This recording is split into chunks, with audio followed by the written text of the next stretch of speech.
Bonsoir, merci de nous rejoindre pour ce nouveau journal dont voici les titres. Un riche programme pour le 57e anniversaire de l'indépendance du Togo. Le pays se prépare pour commémorer le 27 avril prochain son accession à la souveraineté internationale. Plusieurs activités sont inscrites au programme dont des offices religieux. Une messe catholique a été dite ce matin pour la circonstance en présence du chef de l'État, Fort Esozimna Nyasingbe, en la paroisse Saint-Jean, apôtre de Lomé. Vers une agriculture moderne au Togo, le gouvernement mobilise les bailleurs de fonds. Les producteurs ont été appelés à accompagner la nouvelle politique agricole afin d'accroître la productivité. C'était au cours de la 9e édition du Forum du paysan togolais à Kara. Et puis c'est fini pour la 4e édition du Forum Africa Belgium Business Week tenu en Belgique. Des entrepreneurs africains et européens ont participé à cette réunion d'affaires, une plateforme d'échange pour partager une vision et des valeurs communes au service d'une Afrique entreprenante et innovante. Voilà pour les titres. Le Togo se prépare pour commémorer le 27 avril, le 57e anniversaire de son indépendance. Plusieurs activités sont au programme, dont des offices religieux. Une messe catholique a été dite ce matin en la paroisse universitaire Saint-Jean-Apôtre de Lomé. Une messe concélébrée et présidée par l'archevêque de Niamouzou Diakba. Les fidèles ont été appelés à prier pour le Togo et pour eux-mêmes. C'était en présence du chef de l'État, Fort Esozimna Nyasingbe, Pierre Soussoupo.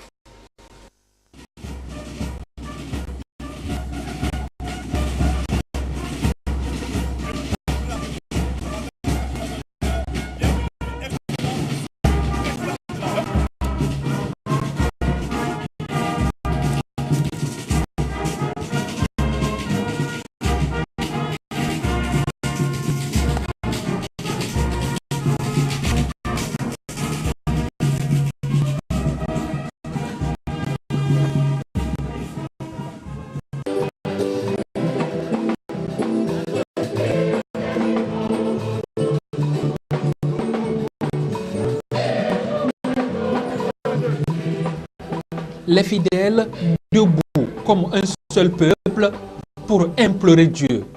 Au milieu d'eux, le chef de l'État, Fort Esozimna Nyasingbe, venu célébrer la miséricorde divine en ce deuxième dimanche de Pâques dédié à cet effet. Prélats et fidèles, tous ont élevé leur voix pour une intention particulière, le 57e anniversaire de l'indépendance du Togo.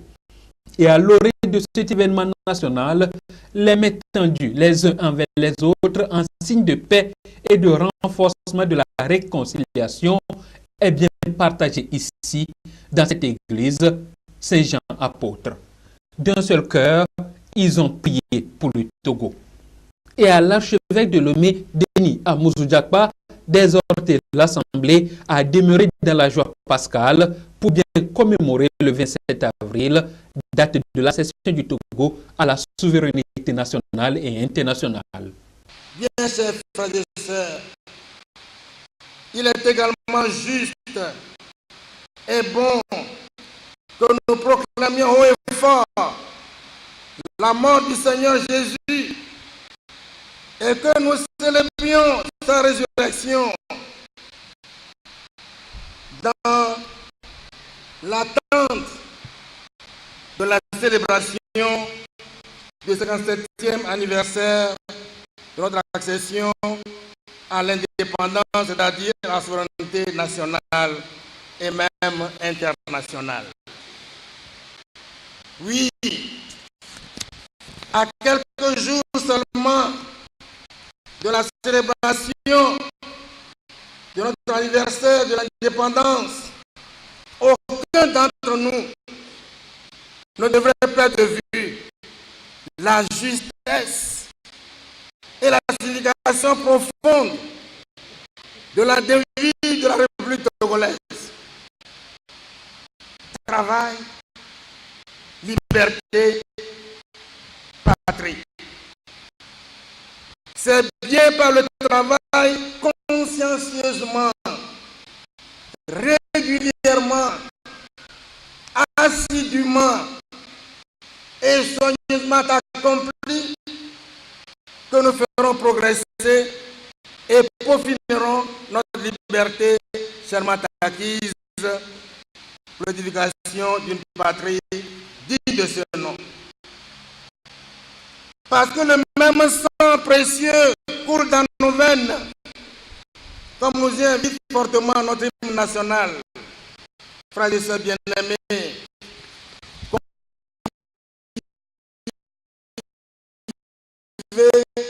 vertu et vaillance, à lutter sans défaillance, à servir la nation dans l'unité. Et à notre nation, jurons toujours fidélité pour aimer, servir, nous dépasser, faire encore de toi sans nous lasser, Togo chéri, lors de l'humanité. Moment de recueillement, mais aussi d'allégresse bien vécu par les fidèles. Et tout ce que nous avons demandé ici, c'est que l'esprit du ressuscité, la lumière du ressuscité, guide les pas des plus hautes autorités de notre pays, que cela soit la lumière de leurs pas et de leurs œuvres. C'est très intéressant que chaque fois que nous avons à célébrer l'indépendance qui est la naissance de notre pays, que nous confions notre pays comme nous le faisons toujours à notre Seigneur. Et c'est encore très bien que cela se fasse dans l'ambiance de la joie pascale. Cette occasion aussi participe à la logique de filiation qui existe entre le politique et la religion. Et donc c'est bien que les autorités s'inscrivent dans cette dynamique. Avant de renvoyer les fidèles à essaimer la paix et l'amour partout, les concélébrants ont imposé les mains sur le Togo en signe de bénédiction. Puis un Alléluia chanté pour annoncer les couleurs du 27 avril.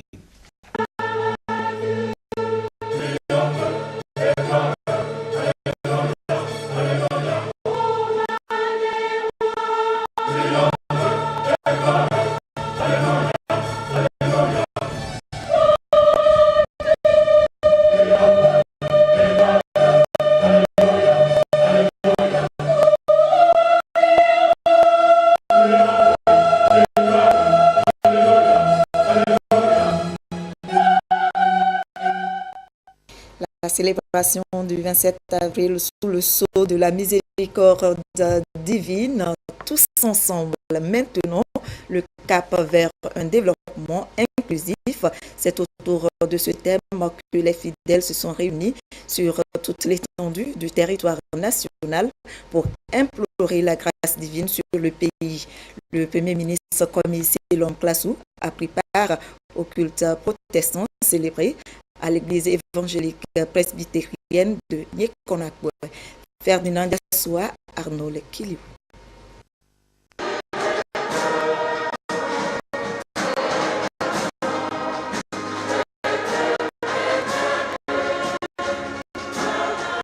Les fidèles de l'église évangélique presbytérienne du Togo, paroisse de Nyekonakwe, ont prié pour implorer la bénédiction et la grâce du Seigneur sur le Togo et ses dirigeants. Un culte célébré en présence du Premier ministre Kwame Selong-Klasu. Pour ce 57e anniversaire de l'indépendance du Togo, les Togolais se remettent au Seigneur afin que tous ensemble nous maintenons le cap vers un développement inclusif. Le pasteur modérateur Paul Avinou a qualifié de pertinent cet engagement qui est le thème retenu pour la célébration du 27 avril 2017. Un thème qui, pour le modérateur, interpelle tous les Togolais afin qu'ils apportent leur pierre à la construction du pays. Dans sa prédication, il a expliqué aux fidèles que servir sa nation est source de bénédiction. Les dirigeants de ce pays ont organisé ce culte d'action de grâce pour dire merci à Dieu.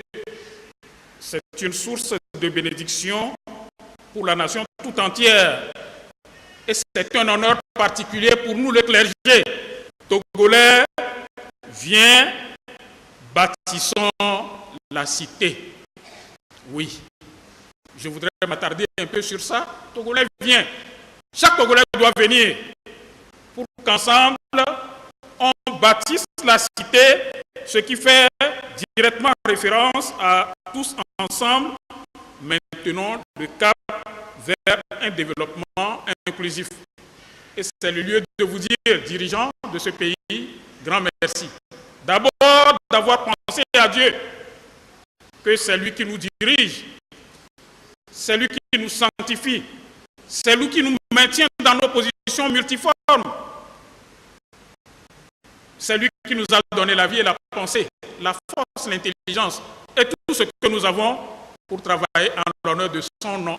Dieu nous a nommés chacun à son poste, individuellement, personnellement, mais il nous appelle à travailler de manière collective pour maintenir le cap pour un développement inclusif. Je cherchais le terme inclusif. J'ai trouvé inclure. Tout le monde est inclus là-dedans. Personne n'a le droit de se hisser de ce cercle. Voilà la mission. Et je dis une très bonne exhortation qui nous interpelle tous.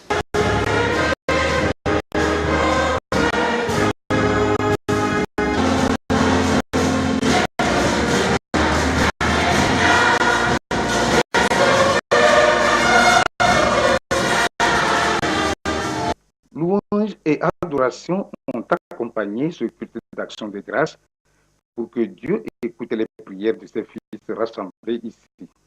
Les officiants ont également prié pour le chef de l'État, le Premier ministre et son gouvernement, le président de l'Assemblée nationale et les élus du peuple, et pour toutes les couches socio-professionnelles du pays. Cette célébration implore le Seigneur pour qu'il balise la voie au bon déroulement des activités inscrites au programme de la commémoration du 57e anniversaire de l'indépendance du Togo. Un Togo tourné vers Dieu afin qu'il pose ses mains protectrices sur ses fils et filles.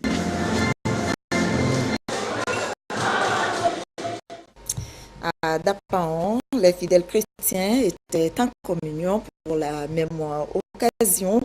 Ils ont confié la nation sous la protection du Dieu Tout-Puissant. Grâce a été rendue à Dieu pour toutes ses œuvres accomplies en faveur de la nation togolaise durant toutes ces années. Désiré Aloy. Le Togo se prépare à célébrer le 57e anniversaire de son accession à la souveraineté internationale, un événement qui relance le pays sur la voie de son développement. Il faut rendre grâce à Dieu, le tout miséricordieux, pour tous ses bienfaits. Les fidèles catholiques à l'unisson à la cathédrale Saint-Charles Lwanga de Dapaon ont prié pour le Togo qui a besoin de la paix et la stabilité pour poursuivre son développement. Dans son homélie, le père célébrant Augustin Nanmou a appelé tous les Togolais à avoir la vie de bons pasteurs, être des instruments de paix. L'incrédulité, selon lui, ne rime pas avec la parole de Dieu. Il a invité tous à ne point douter, avoir confiance à la miséricorde de Dieu, apporter la paix partout par nos actions et travailler à transformer positivement notre milieu dans la solidarité. Tout ceci s'inspirant des textes bibliques de Pierre, Jean et Actes des Apôtres. Vendredi saint, notre Père évêque a présidé le chemin de gloire pour la purification et la réconciliation des fils de ce pays. Et pour l'indépendance, ça tombe sur le dimanche de la miséricorde. Ce n'est pas beau ça, mes frères. Acclamons le Seigneur.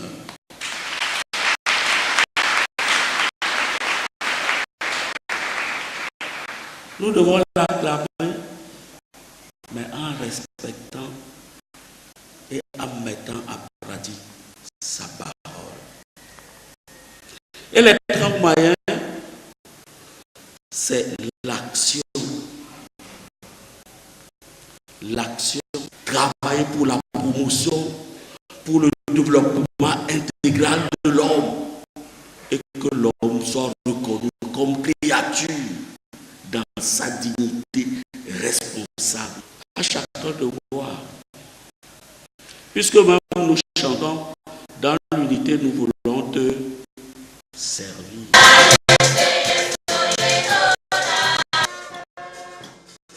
Chez les presbytériens, même intention de prière, que Dieu Tout-Puissant garde à jamais le Togo dans l'union, la paix, et que tous ceux qui ont donné leur vie pour la patrie vivent dans son royaume éternel.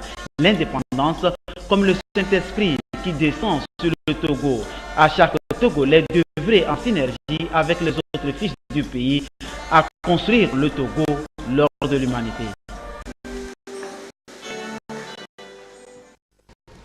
Et le HCRON, le Haut Commissariat à la réconciliation et le renforcement de l'unité nationale, appelle tous les Togolais à se réconcilier, gage d'un développement durable dans le contexte du 27 avril, la fête de l'indépendance du Togo, à travers une messe et un culte d'action de grâce célébré ce jour, et des œuvres bibliques offertes par le chef de l'État ont été remises au pasteur Robert Kotogbe Silvera Aboudou.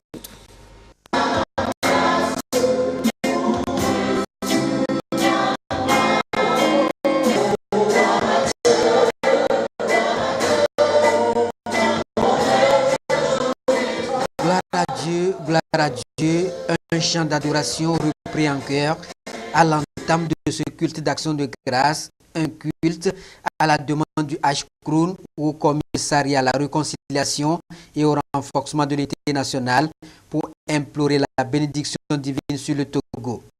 Cette institution de la République a voulu, à travers cette séance de prière, solliciter l'accompagnement des religieux dans le processus de la réconciliation. Dans la communion, les fidèles, le collège des pasteurs et les membres du HCRON ont prié et demandé la supplication de l'Éternel pour que règne la paix, l'unité, la concorde nationale et la réconciliation au Togo. HCRON, cherchant la paix pour le peuple togolais, nous croyons que Dieu est un Dieu de paix.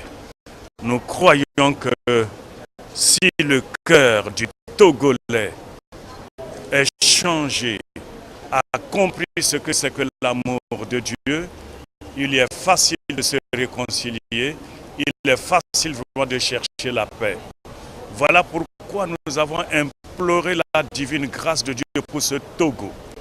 Pour ce Togo, pour que vraiment nous puissions jouir de la paix, jouir des fruits de notre terre, jouir vraiment de l'amour, afin que le Seigneur puisse guérir notre nation.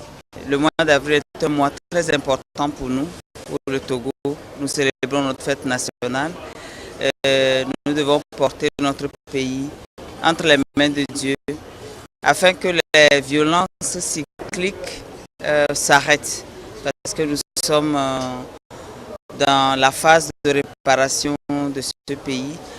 Donc, en attendant que d'autres organisations officielles se fassent autour de l'accompagnement spirituel du Togo, c'était le tour du Conseil chrétien. Cette instance spirituelle dans laquelle était plongé le peuple de Dieu a été couplée de la remise de 300 kits de bibliothèque, essentiellement composés de documents bibliques à l'ensemble des églises charismatiques. Une subvention du chef de l'État à l'endroit des hommes de Dieu pour bien poursuivre leur mission et pour l'avancement de l'œuvre du Seigneur. Dieu merci. Dieu a pensé à nous à travers le chef de l'État pour qu'on ait ce document qui est instructif. Cette prière a été conduite par le Conseil chrétien, une organisation religieuse qui regroupe en son sein les conseils chrétiens nationaux et les églises de 13 pays de la sous-région. Et c'est l'ensemble de ces nationaux qui ont intercédé en faveur du Togo. Voilà donc pour l'instant les préparatifs du 27 avril, la fête de l'indépendance du Togo, et on va y revenir en fin de journal. Je vous l'annonçais en titre, la 9e édition du Forum national du paysan togolais s'est achevée à Kara, programme de développement des agropoles au Togo, enjeux et défis. C'est le thème qui a retenu l'attention des participants. Les producteurs ont été incités à accompagner la nouvelle politique agricole pour accroître la productivité et permettre la réalisation de la vision du gouvernement de faire du Togo un pays émergent à l'horizon 2030. Les conclusions de la rencontre avec Nestor Mouzou.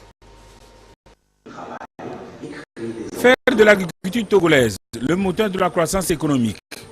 Depuis 10 ans, les plus hautes autorités du pays ont fait de cette préoccupation leur cheval de bataille. Des cadres d'échange ont été institués pour faire de cette vision une réalité. Le Forum du paysan togolais constitue l'un de ces cadres. Le 9e forum, qui a ouvert ses portes le 20 avril, prend ainsi fin. Les sujets liés à la performance de l'agriculture ont été largement abordés. Une agriculture performante est tributaire en grande partie de la fertilité des sols. Au Togo, les sols s'appauvrissent d'année en année. Une carte des sols est en voie d'élaboration pour permettre une meilleure prise de décision. L'Office chérifien des phosphates, une fondation marocaine, accompagne le Togo dans ce processus. Cette fondation a partagé ses expériences avec les participants au forum. Forum qui a eu pour thème « Programme de développement des agropoles, enjeux et défis ». Ce programme a été largement mis en lumière. Le 9e forum du paysan togolais marque un tournant décisif dans le secteur agricole. Les producteurs saluent les initiatives qui ont été prises en vue de les aider dans leurs activités. On a compris au niveau du forum ce que c'est que les agropoles, ce que ça peut apporter comme valeur ajoutée au niveau de l'économie nationale, surtout à travers l'agriculture, parce que nous parlons aujourd'hui des zones de production agricole. Donc des zones qui seront bien aménagées pour nous et qui vont permettre à ce que les producteurs puissent vraiment produire, bien produire, non seulement ça, mais pouvoir aussi vendre bien. Donc c'est une sorte d'innovation qui est apportée au monde rural. Les nouvelles orientations augurent des lendemains meilleurs à l'agriculture togolaise. Dans sa nouvelle dynamique, elle peut compter sur la BAD, Banque africaine de développement. Les performances réalisées avec le programme national d'investissement agricole et de sécurité alimentaire ont permis de garantir la sécurité alimentaire à la population et contribuer à la réduction de la pauvreté en milieu rural. En 2016, la couverture des besoins alimentaires se situe à plus de 130%. Quant à l'indice de pauvreté en milieu rural, il est passé de 75% en 2006 à 69% en 2015. Les premiers résultats constatés et validés par les partenaires techniques qui nous ont accompagnés sur les 5 ans, c'est d'abord le renforcement remarquable des capacités productives des paysans.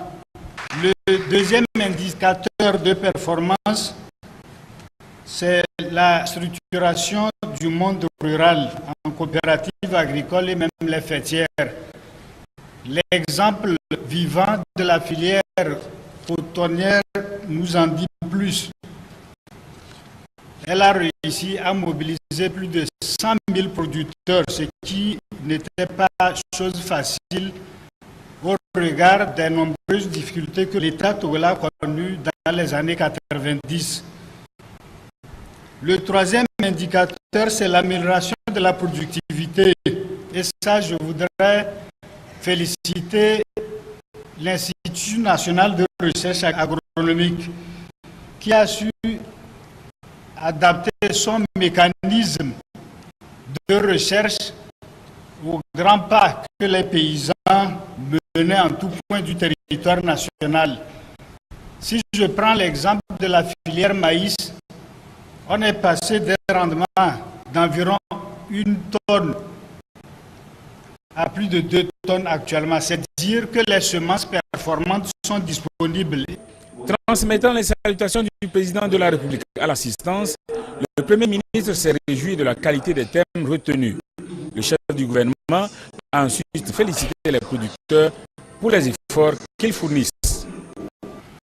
La pertinence des thèmes choisis est discutée, de même que la qualité des recommandations et engagements pris par chacun des acteurs ici présents en sont les preuves irréfutables. C'est le lieu de rendre un sincère et vibrant hommage à vous, productrices et producteurs du monde agricole, qui, par votre ardeur au travail et surtout la valeur que vous accordez à l'adage du terroir selon lequel la terre ne trompe jamais, notre pays a encore réalisé des résultats forts appréciés au cours de la campagne agricole 2016-2017. Vous venez ainsi de permettre à notre pays d'assurer une bonne couverture de nos besoins alimentaires en vivrier, consolidant davantage notre sécurité alimentaire acquise grâce aux multiples réformes engagées dans le secteur. Avec plus de 41% de la part contributive dans le produit intérieur brut, l'agriculture reste incontestablement la clé de voûte de notre sphère économique et sociale. Pour ce faire, le gouvernement, sous l'impulsion du président de la République, est déterminé à lui donner une autre dimension, celle de sa pleine mutation, en vue de répondre aux besoins sans cesse croissants de notre population en termes de sécurité alimentaire, mais aussi et surtout en termes de création de richesses et d'emplois décents.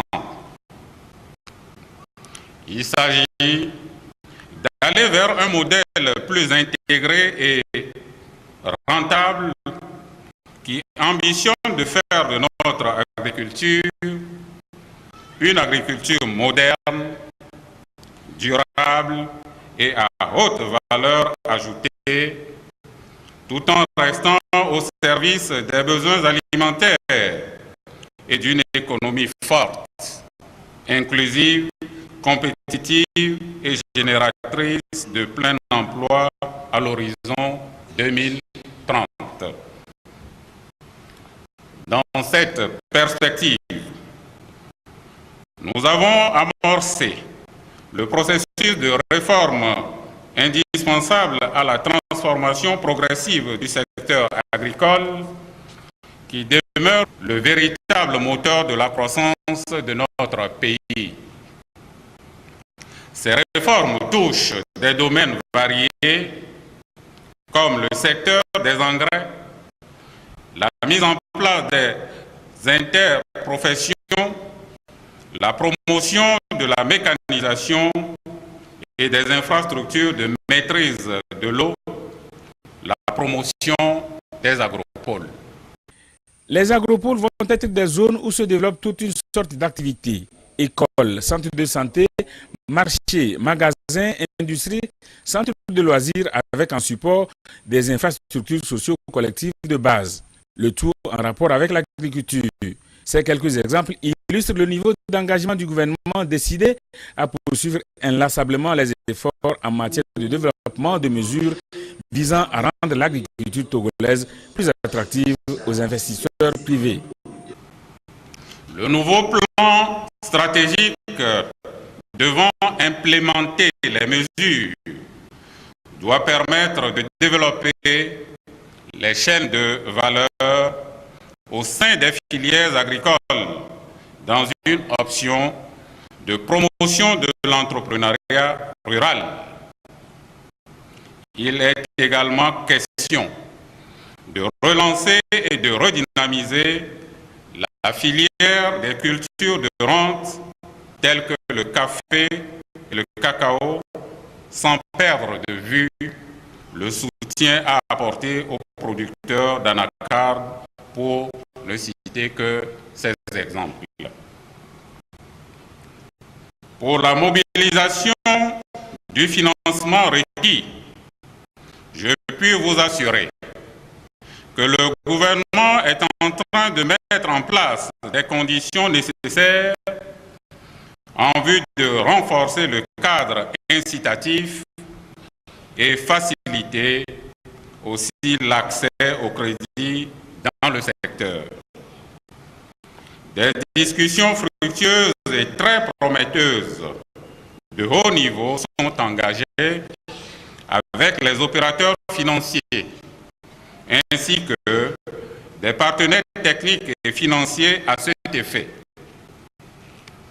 D'ores et déjà, les expériences visibles dans le secteur agricole, telles que la mise en place du Fonds national de la finance inclusive, FNFI, et l'opérationnalisation du programme Accès des agriculteurs aux services financiers AgriCEF, qui touche aussi bien les femmes que les hommes, sont des indicateurs de la volonté du chef de l'État d'accompagner les producteurs agricoles à relever les défis et obstacles majeurs. Pour pallier la dépendance permanente de notre agriculture aux conditions pluviométriques de plus en plus capricieuses, des aménagements hydro-agricoles conséquents sont nécessaires pour asseoir une véritable maîtrise de l'eau permettant la production en toute saison, renforçant par là la résilience des producteurs au changement climatique.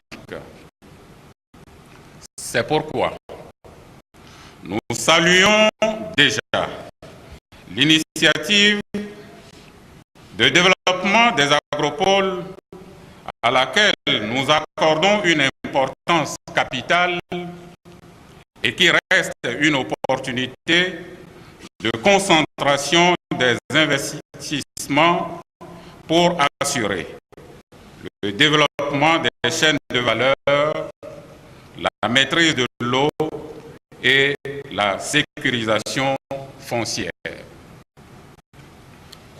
Conscient du fait que la terre est le premier capital indispensable dont a besoin l'agriculteur, le gouvernement, en lien avec le projet de société du chef de l'État, vient d'ouvrir le chantier du code foncier qui vise à régler de manière juste, viable et durable la question de l'insécurité foncière dans notre pays.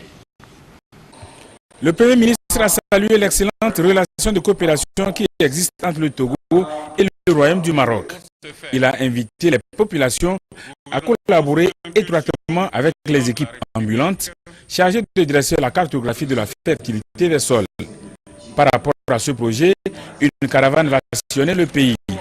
Le Premier ministre a procédé au lancement de cette caravane avant de parcourir les stands de la mini-foire agricole qui s'est tenue sur l'esplanade du Palais des Congrès.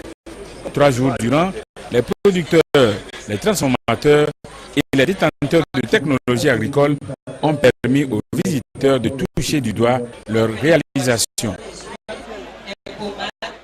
Voilà donc pour la fin des travaux à Kara de la 9e édition du Forum du paysan togolais présidé par le Premier ministre Konni Selom Klassou. La 4e édition du Forum Africa Belgium Business Week est terminée. Les travaux ont pris fin par la signature d'une convention entre la Chambre de commerce et d'industrie du Togo et celle de la Belgique. Pour votre gouverne, le Togo était à l'honneur de cette réunion d'affaires. Adolphe Paka. Des échanges fructueux entre hommes d'affaires africains et européens qui finissent par être scellés à travers la signature de cette convention. Les chambres de commerce et d'industrie du Togo et de la Belgique marquent ainsi l'histoire de leur partenariat. Il faut savoir que la Belgique a un accord particulier au travers du CPCCAF, qui est une association des chambres de commerce et d'industrie francophones en Afrique, dont le Togo a justement la présidence et dont la Belgique est partie prenante. Donc je pense que nous avons déjà des relations privilégiées, nous pouvons les porter, nous allons les porter vers les entrepreneurs du Togo en leur apportant également des partenaires sérieux de Belgique. Des partenariats qu'on peut retrouver dans les secteurs d'industrie, du commerce, de l'agriculture et autres. La visite de terrain a d'ailleurs ciblé ces secteurs. Ici, nous sommes dans une usine d'épuration de l'eau des égouts et des vidanges avant qu'elle ne soit déversée dans les rivières. Ailleurs, c'est une usine de transformation des déchets verts en compost. Nous collectons les déchets verts via notre réseau de parcs à conteneurs et nous allons transformer ces déchets verts en compost. Compost qui sera utilisé comme amendement agricole sur les exploitations agricoles de la région. Nous collectons aussi les matières plastiques, notamment, on peut les voir ici, les bâches et plastiques issus de l'utilisation agricole qui, elles, seront retraitées dans des usines spécifiques. Ces plastiques seront transformés en nouveaux produits, notamment en nouveaux plastiques réutilisables. Toutes ces expériences sont touchées du doigt par des entrepreneurs africains qui espèrent le transfert de technologies. Sur le plan industriel, c'est effectivement une opportunité. À partir du moment où nous parlons souvent d'opportunités d'affaires, d'opportunités d'industrie, ça doit donner des idées à ceux qui sont dans le secteur industriel. Et nous espérons qu'après cette visite-là, nous pourrions nouer des relations en vue de voir ce que nous pouvons faire au Togo avec la Belgique. Ce rendez-vous des hommes d'affaires s'achevant par la visite des unités de transformation est une manière pour les organisateurs d'amener ceux-ci à voir comment désormais l'Afrique va transformer ses déchets, les déchets plastiques surtout. Voilà une délégation du secrétariat international de l'initiative pour la transparence dans les industries extractives ITE est en séjour au Togo. C'est pour une mission d'inspection, vérifier les informations fournies par les autorités compétentes et tous les acteurs du secteur minier dans le contexte du processus de validation du pays débuté depuis 2013. Yatar thème Lucassi, Christine Péché-Kialbe. Nombre d'entreprises et de sociétés œuvrant dans les secteurs miniers, pétroliers et gaziers restent opaques sur les informations relatives à leur fonctionnement. L'octroi de licences à ces entreprises, les flux de revenus, le paiement d'impôts et taxes à l'État, ce sont là des informations qui peuvent permettre aux communautés locales d'évaluer la bonne gouvernance de ces sociétés. Mais elles sont pour la plupart indisponibles. L'initiative pour la transparence dans les industries extractives, ITIE, s'emploie à corriger ces dysfonctionnements à travers des missions d'évaluation et de validation. Nous sommes ici pendant 5 jours pour travailler avec le groupe multipartite, les représentants du gouvernement, les représentants des entreprises, les représentants de la société civile, pour collecter des informations sur ce qui est publié et ce qui ne l'est pas publié ou accessible ici au Togo. C'est pour avoir des informations disponibles aux Togolais sur les entreprises qui opèrent dans leur communauté, etc. Donc, le Togo a publié un rapport ITIE pour suivre l'année 2014 et nous sommes ici pour parler avec les personnes, pour voir quelles sont les informations qui sont disponibles à travers ce rapport, quel est le sentiment vis-à-vis de ce rapport et le processus ici au Togo. Une nouvelle mission du secrétariat international est au Togo pour relever le niveau de progression du pays dans le respect des normes ITIE 2016. Ces missions d'évaluation permettent de constater les bonnes et mauvaises pratiques dans la gestion des industries extractives afin de garantir la transparence dans le management des revenus issus des secteurs miniers, gaziers et pétroliers. La finalité est de permettre aux populations issues des zones minières de bénéficier des retombées émanant de l'exploitation de ces ressources. En bref, l'autre actualité du jour, la présidentielle en France, près de 47 millions d'électeurs et 11 candidats en lice pour le premier tour 2 sont retenus pour le second tour. Les estimations nous donnent un duel entre Emmanuel Macron, 23,7% et Marine Le Pen, 21,7%.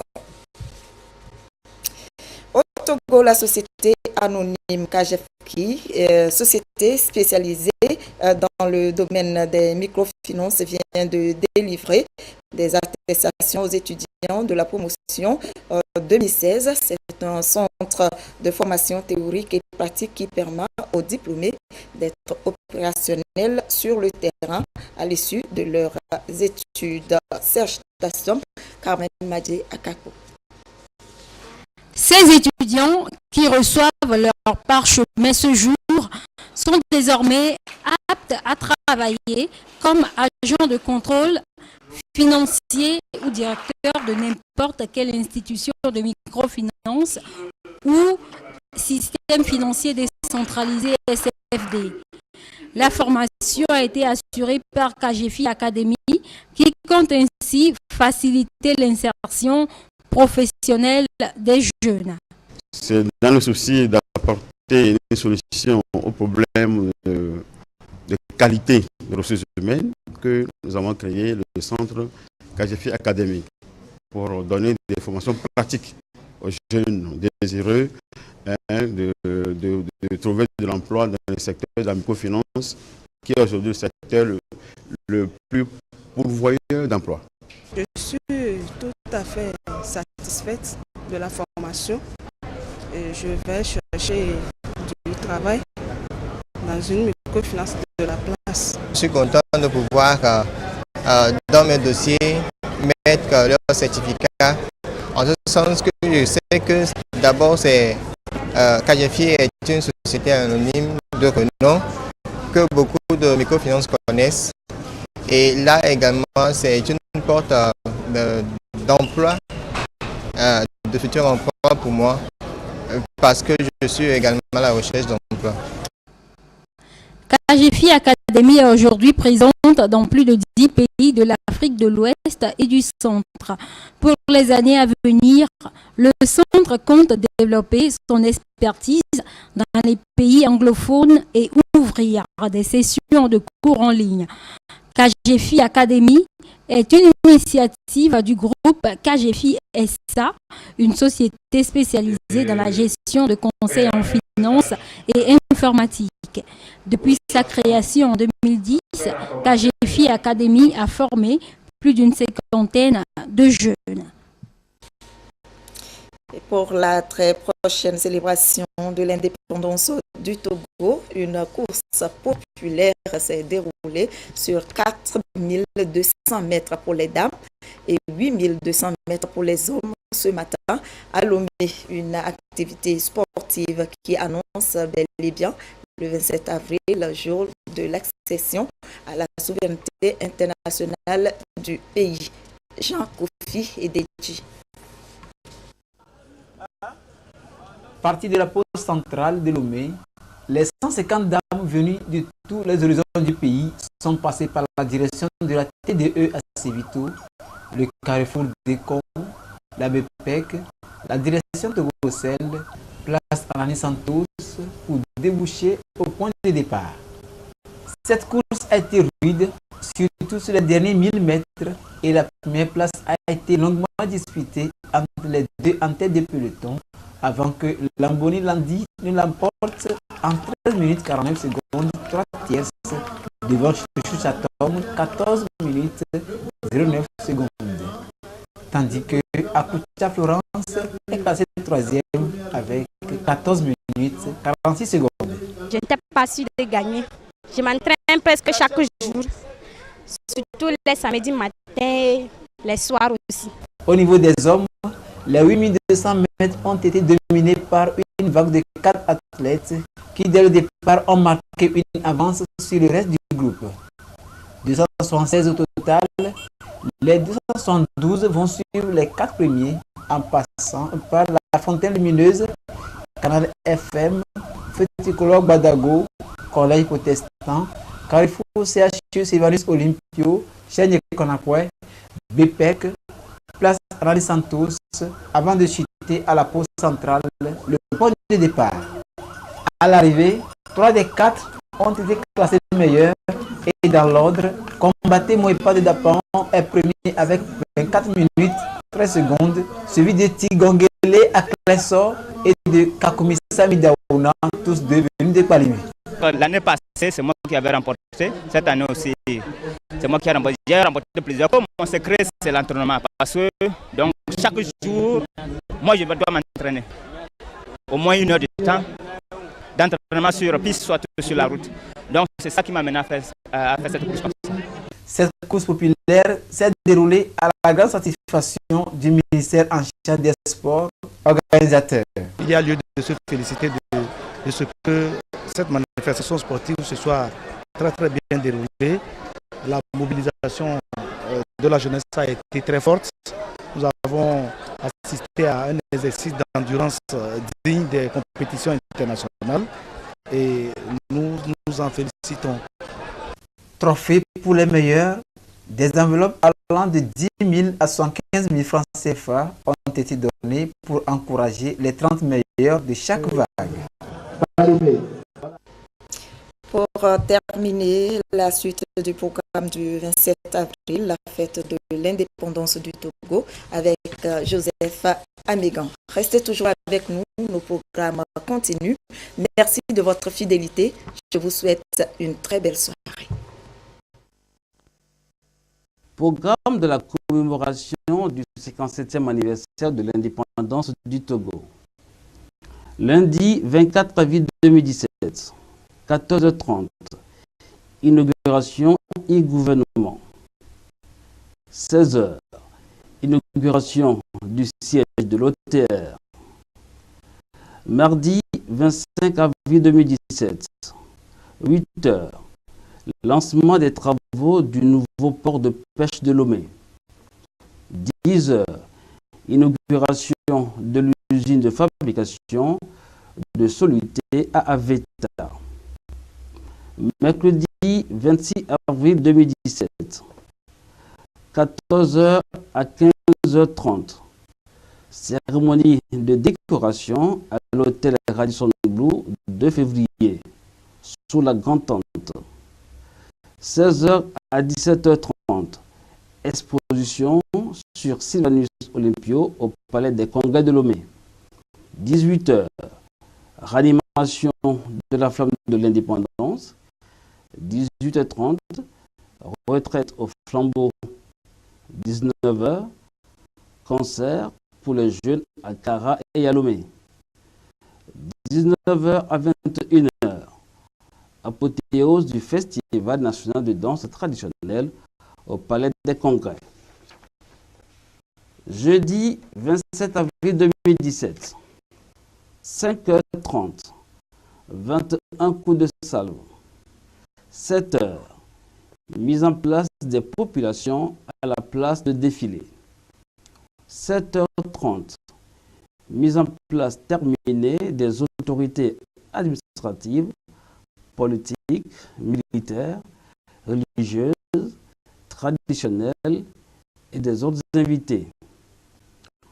7h40, arrivée de son Excellence, Monsieur le Président de l'Assemblée nationale. 7h45, arrivée de son Excellence, Monsieur le Premier ministre. 8h, arrivée de son Excellence, Monsieur le Président de la République. 8h30, défilé militaire et civil. 11h30, fin du défilé et départ de son Excellence, Monsieur le Président de la République. 12h, cocktail. 14h, réjouissance dans les quartiers. 15h, coupe de l'indépendance. 20h, méga concert à Lomé et dans les différents chefs-lieux des régions. Vendredi 28 avril 2017, dévoilement des fresques du chemin de la paix à l'aéroport international Niassingbé et Adema de Lomé et sur l'axe Colombe de la Paix à Moutivé.